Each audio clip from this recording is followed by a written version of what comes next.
नवां अध्याय। लिंग पूजन का महत्व। नंदिकेश्वर कहते हैं, ब्रह्मा और विष्णु भगवान शिव को प्रणाम कर चुपचाप उनके दाएं बाएं भाग में खड़े हो गए।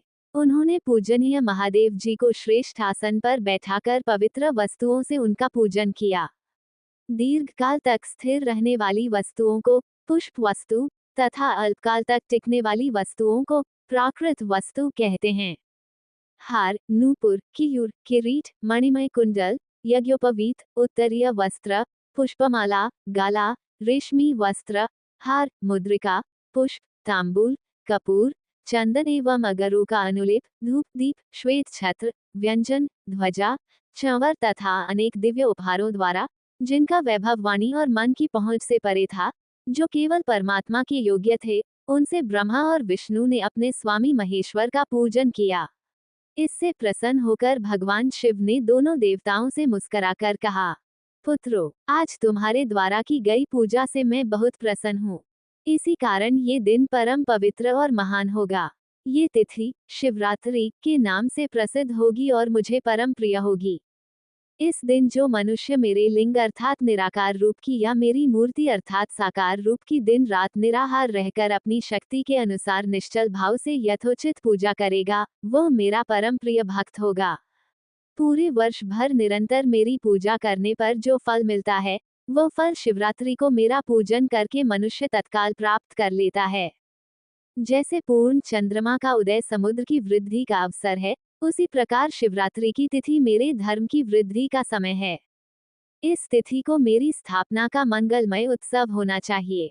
मैं मार्गशीर्ष मास में आर्द्रा नक्षत्र से युक्त पूर्णमासी या प्रतिपदा को ज्योतिर्मय स्तंभ के रूप में प्रकट हुआ था। इस दिन जो भी मनुष्य पार्वती सहित मेरा दर्शन करता है अथवा मेरी मूर्ति या लिंग की झांकी निकालता है, वह मेरे लिए कार्तिकेय से भी अधिक प्रिय है। इस शुभ दिन मेरे दर्शन मात्र से पूरा फल प्राप्त होता है।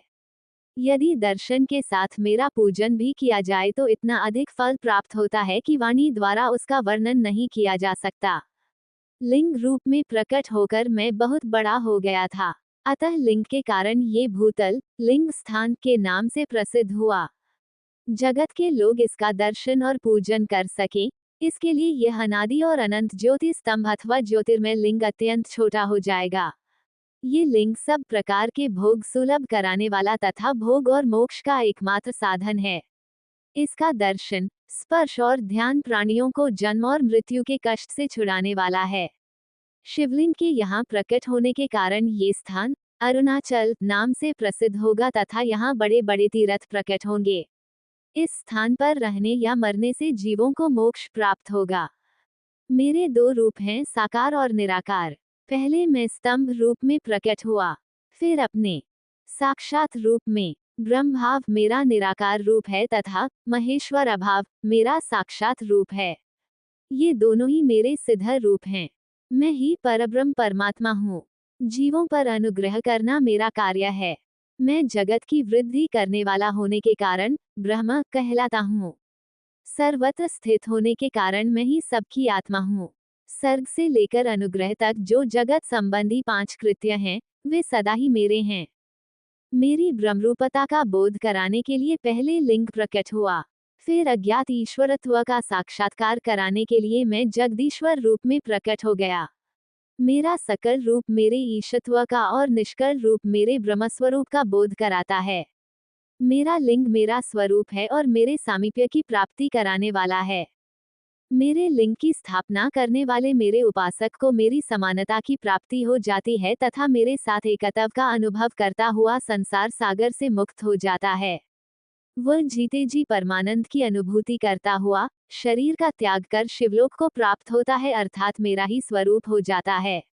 मूर्ति की स्थापना लिंग की अपेक्षा गौण है। यह उन भक्तों के लिए है जो शिवतत्व के अनुशीलन में सक्षम नहीं हैं।